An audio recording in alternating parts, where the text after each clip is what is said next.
And we have all of this, and many top retail stores, top supermarket retailers are friends with president. And his friends are doing all the privatization. They get all the ownership of the state property. They get all the exclusive monopoly enforcing bills, et cetera, et cetera. Lukashenko is not a leftist. This is what people need to understand. Not privatizing healthcare is not, where you set the bar.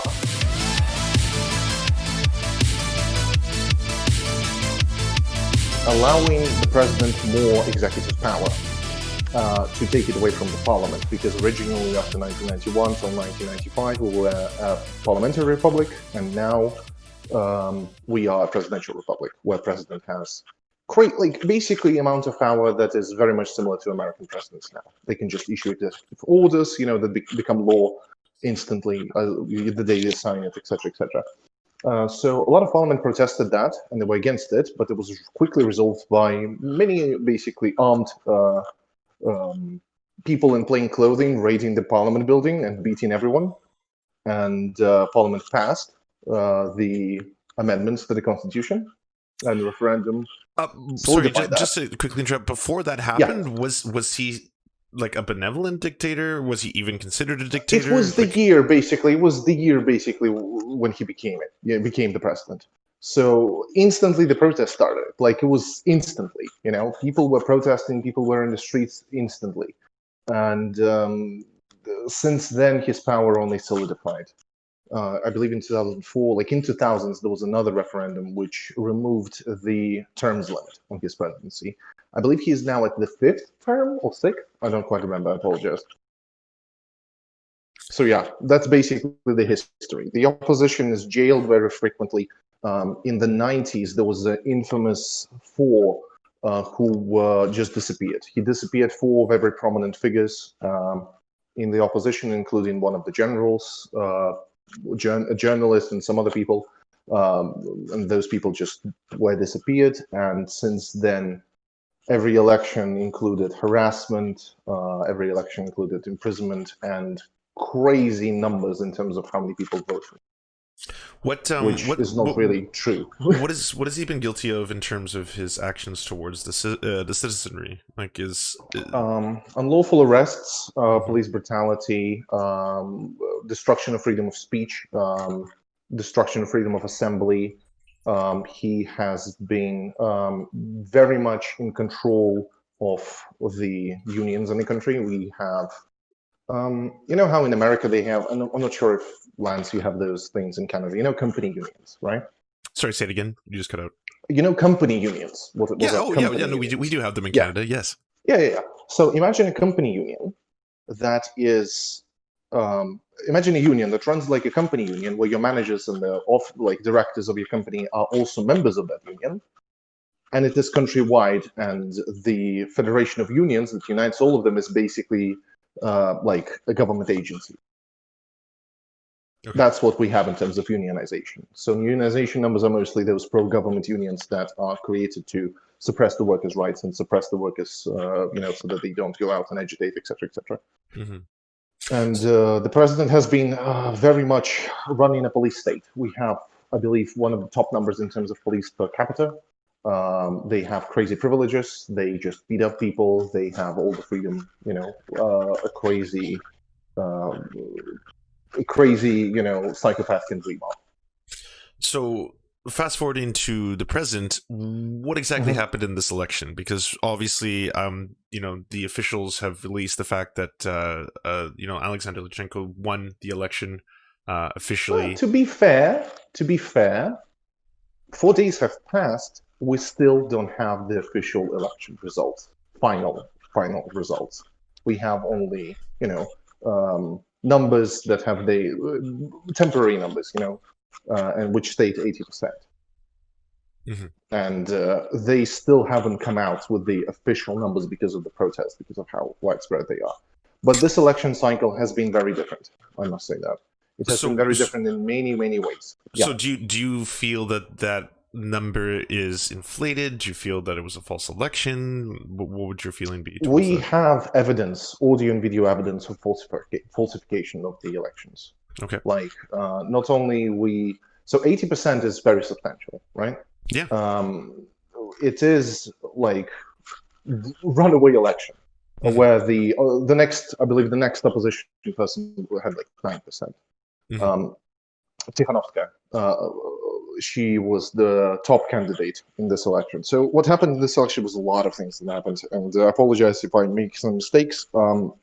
Wikipedia article on the elections in Belarus in English has a very good, date by date what happened. So because like I basically said that on Twitter, my Telegram is like exploding every second with breaking news. As we speak, there are reports of police entering the city. So like, and there are a lot of things that happen in the country.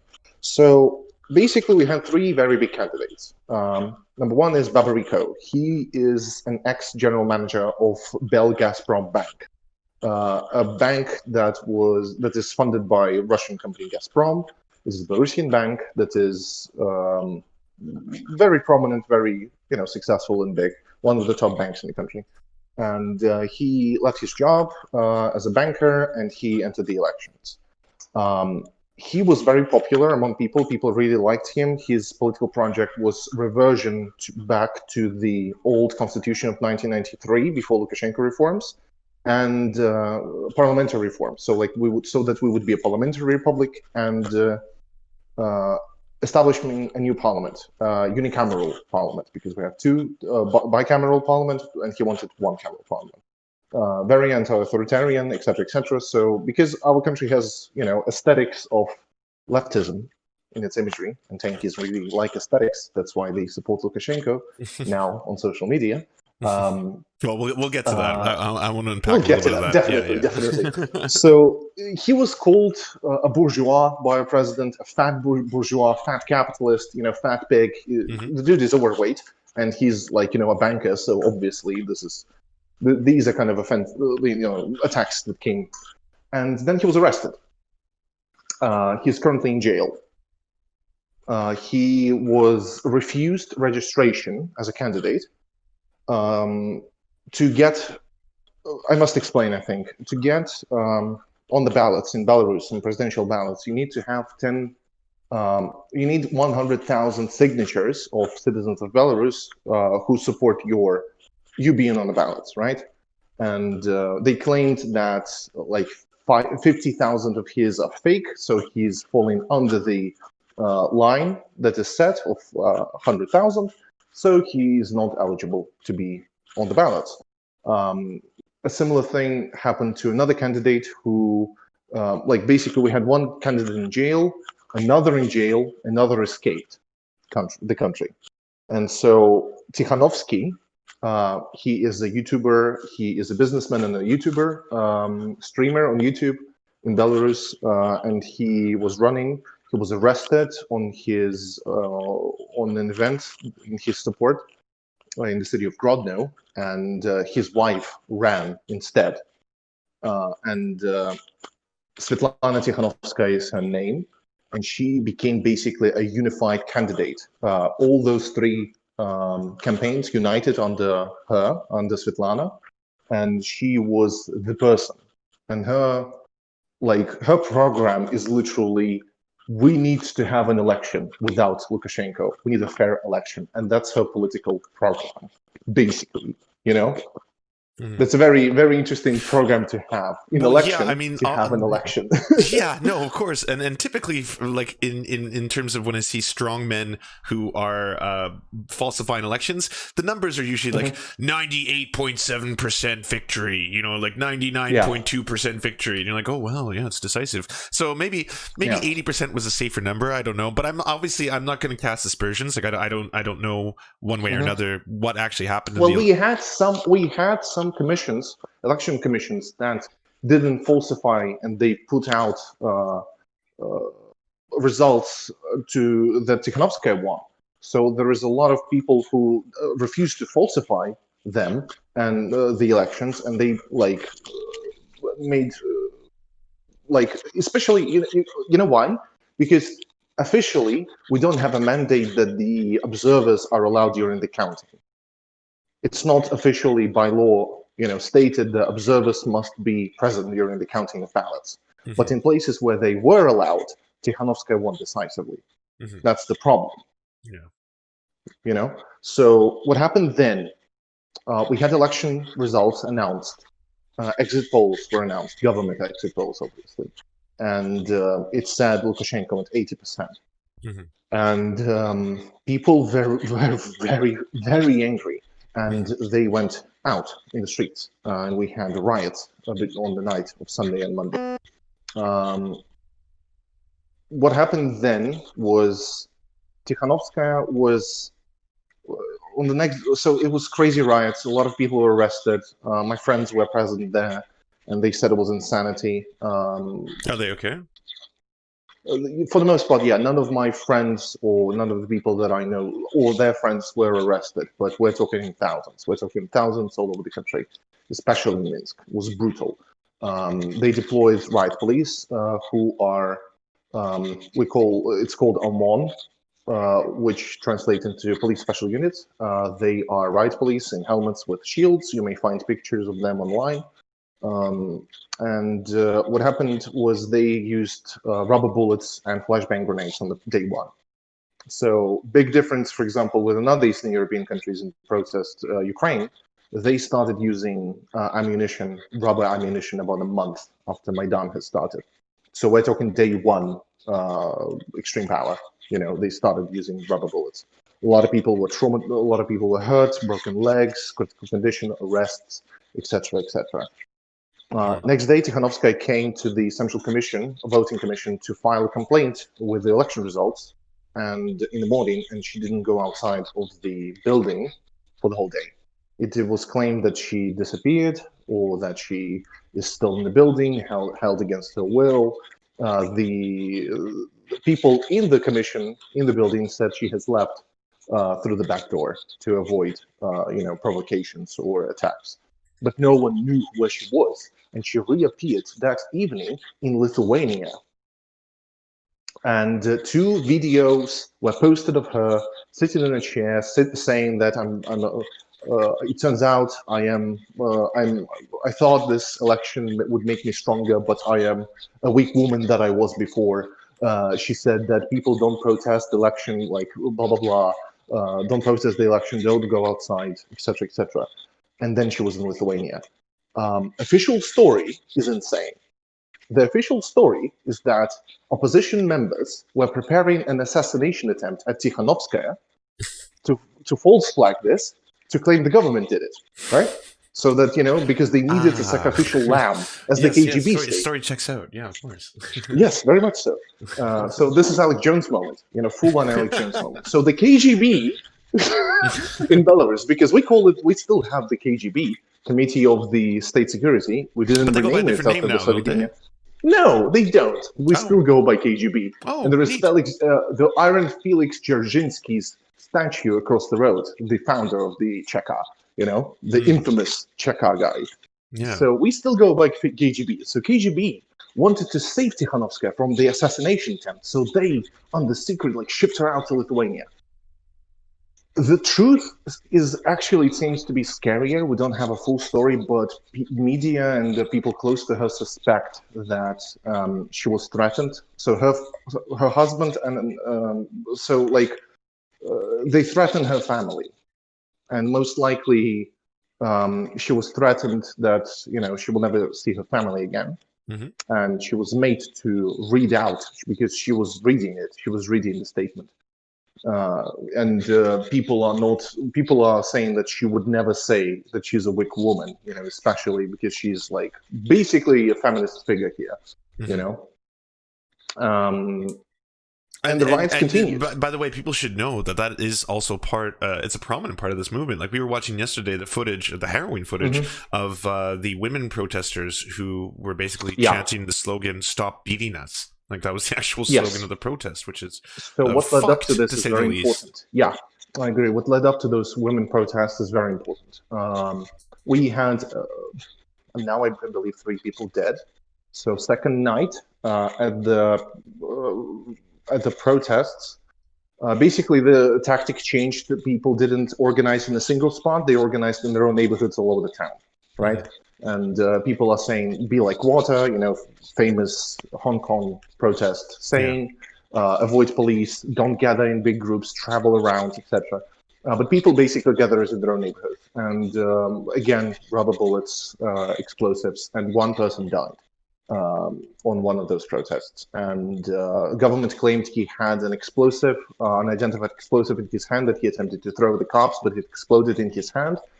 More likely situation is that he either fell down or they threw like flashbangs at him, because those things explode, and there are a lot of fragments, metal fragments that fly all over the place, when those things explode, and it is very likely that he was killed by flashbangs or by rubber bullets, because those things penetrate bodies, they go deep. Right? It is very, very serious.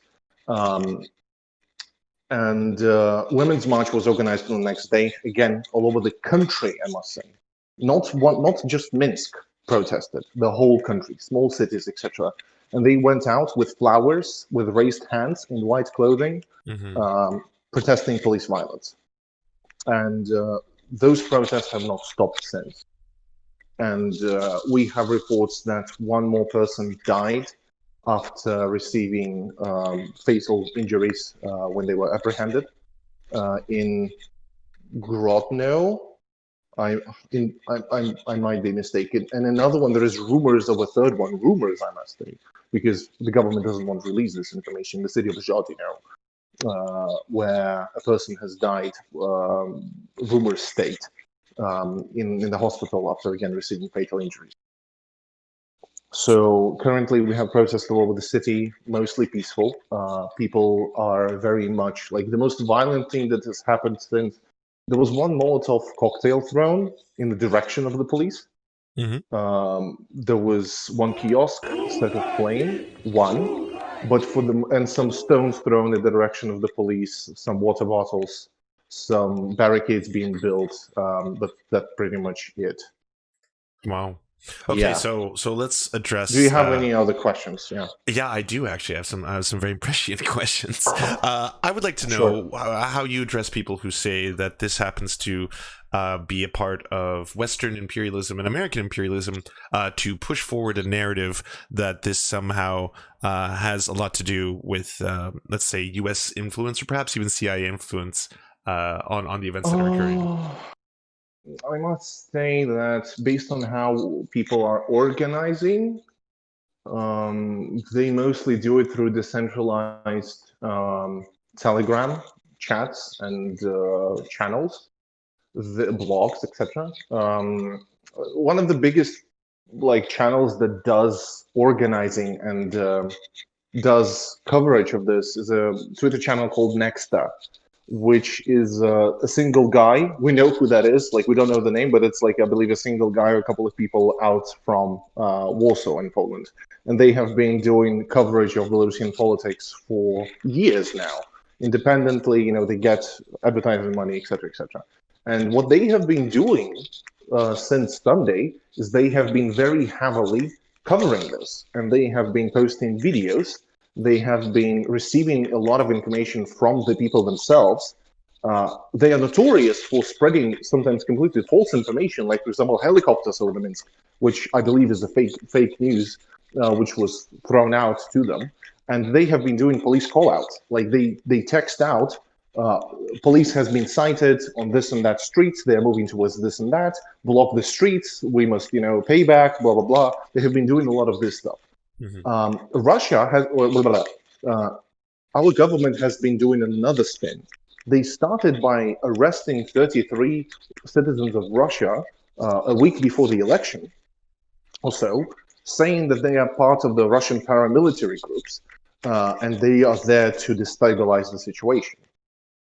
And they have arrested them, and the Russian government has basically asked them to give them back, etc. But the spin has been it's Russians who are behind it. They then arrested another 4 or 6 people who were citizens of Russia and they basically confessed that they're here to be provocateurs, agent provocateurs, and they have been filmed by the police saying, "Will you do a revolution now? Will you do agitation? No, I won't," etc., etc. Most likely, again, this is fake news. But the best fake news was another. I believe yesterday or the day before, they arrested another person, and they had $9,000 in cash in their pocket, and they badly beat him and said on the official state media that he is a Russian dude who has a criminal record, and he has this money to give it out to protesters, to agitate, and it's done by Russians. It turns out that his family is actually Belarusian. His family was found. His wife and himself were badly beaten in front of their child, and he was apprehended. The dude does have a criminal record. He was arrested on drug possession 15 years ago, and the money was actually his. He's a car salesman, and he sold like a car, and he got 9K for that. And there is like documents to prove that. Mm-hmm. So it was completely random guy they caught, and they now made him confess that like they want him to confess that he's a Russian agent. Mm-hmm. So the official spin that is Russians. Well, the president also said it might be the West. He said that they have registered calls from Czech Republic, Britain, and America, and they are basically doing the revolution 13. Here, doing the agitation. Funny fact about the Czech Republic, it became like a meme now because grenades utilized against the protesters are made in Czech Republic, despite the sanctions against Belarus. And it turns out the Czech Republic is actually behind the opposition and the KGB. Like, they're behind everyone. It's actually the Czech who are doing the everything. So it's I don't believe it is controlled. I don't believe, because like, I see what people are talking about. Everyone is very much anti-Lukashenko now. Mm-hmm. And the numbers prove it, Mm-hmm. Well, I mean, there's no question it's also a Western media narrative right now. For as little time as they're dedicating towards this, to obviously oppose it. So that's kind of been the thing. So on top of that, I'm also seeing... I've sent you a meme. I've sent you an amazing meme that you can show on screen. Okay. About the Czech Republic. It says, on one side it says the opposition, on the other it says KGB, and in the back it says Czech Republic. The illusion of free choice. Let me just say that I don't want to be a citizen of Russia. On the other side, I don't really want neoliberalism to happen here, and Lukashenko has been sort of in between, more on the side of Russia, etc., and the future is really uncertain.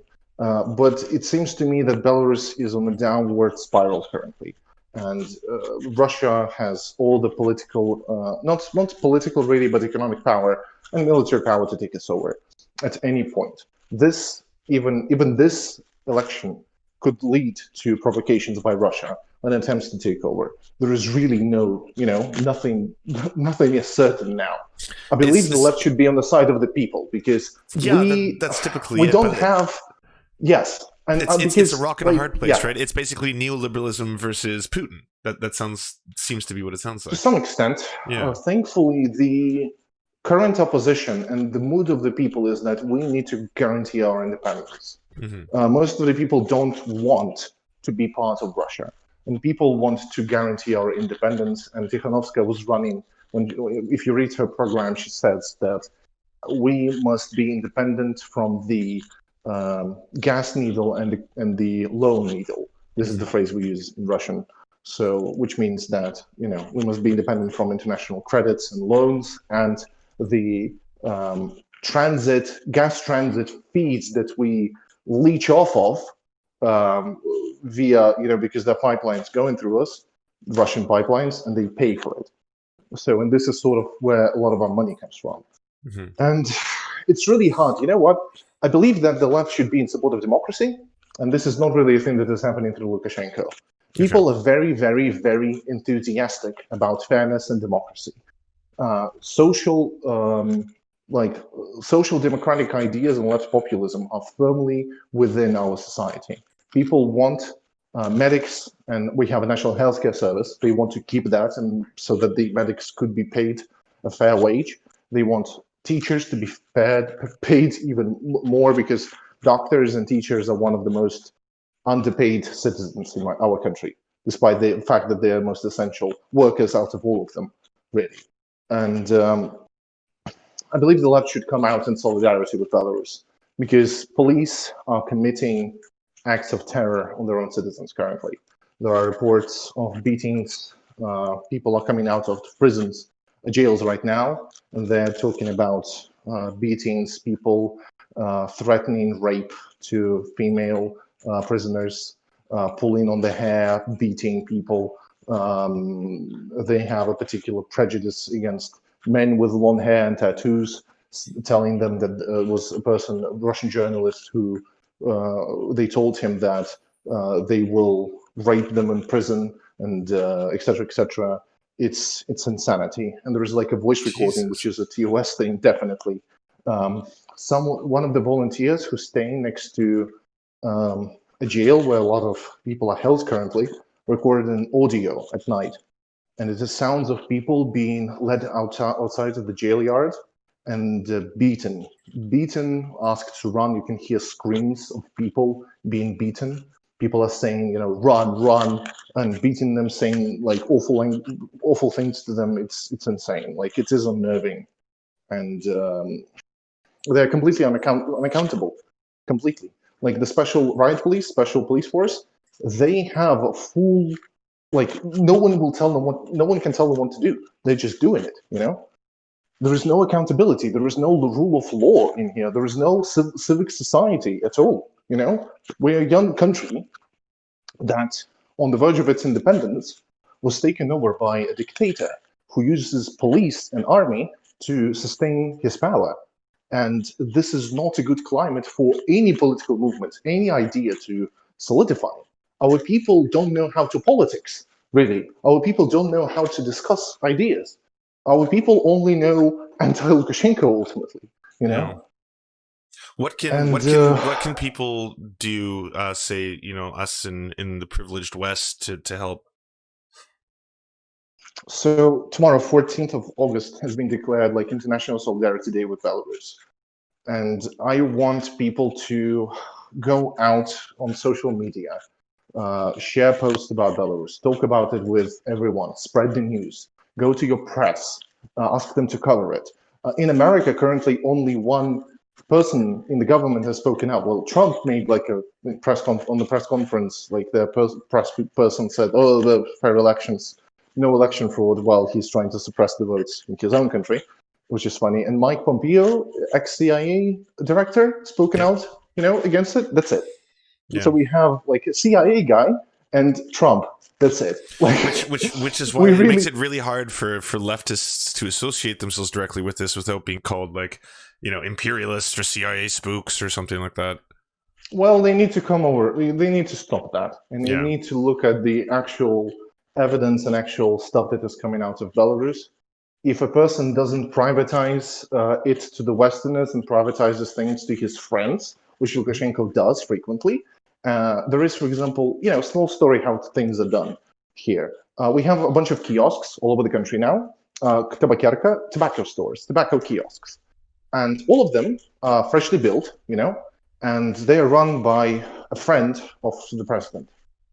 And currently there is a law in the bill that is being prepared in Parliament to only sell cigarettes in those kiosks, those specific kiosks, meaning that they will not only have like a private entity controlling the sale of all the cigarettes, but it is a single entity. They want to monopolize it because the owner of it is president's friend. And we have all of this, and many top retail stores, top supermarket retailers are friends with president. And his friends are doing all the privatization. They get all the ownership of the state property. They get all the exclusive monopoly enforcing bills, et cetera, et cetera. Lukashenko is not a leftist. This is what people need to understand. Not privatizing healthcare is not, where you set the bar, on the same argument could be made for Boris Johnson being a leftist because he didn't privatize the NHS, he just defunded it. Lukashenko did the same. Mm-hmm. So is Boris Johnson a good enough bar? Like, that's the problem. We don't have another chance, ultimately. Currently, people are protesting in small villages. There is a footage on my Twitter of a village, 27 people large, and there is like 20 of them next to the road protesting with flowers. We have strikes. We have people walking out, a non-union strike, so that all the leftcoms, like Italian leftists, listen up. We have a non-union strikes. And people are not only have specific demands, like fair elections, they also raise questions on payment. They also raise questions on social security stuff. They raise questions on running their own city. We have a very huge mood of, democracy and direct democracy. People want to make the leadership accountable. And this is not a thing that has happened here since I don't know when,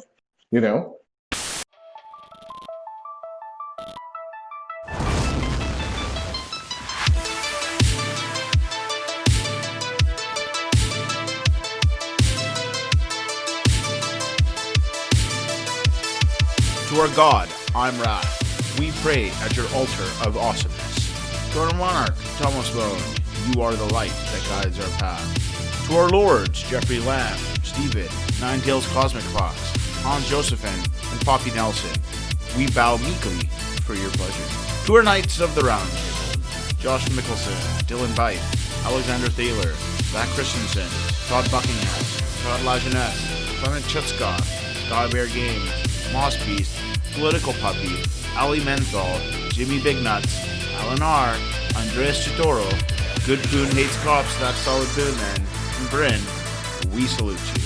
And to our many merchants and farmers, you have our undying love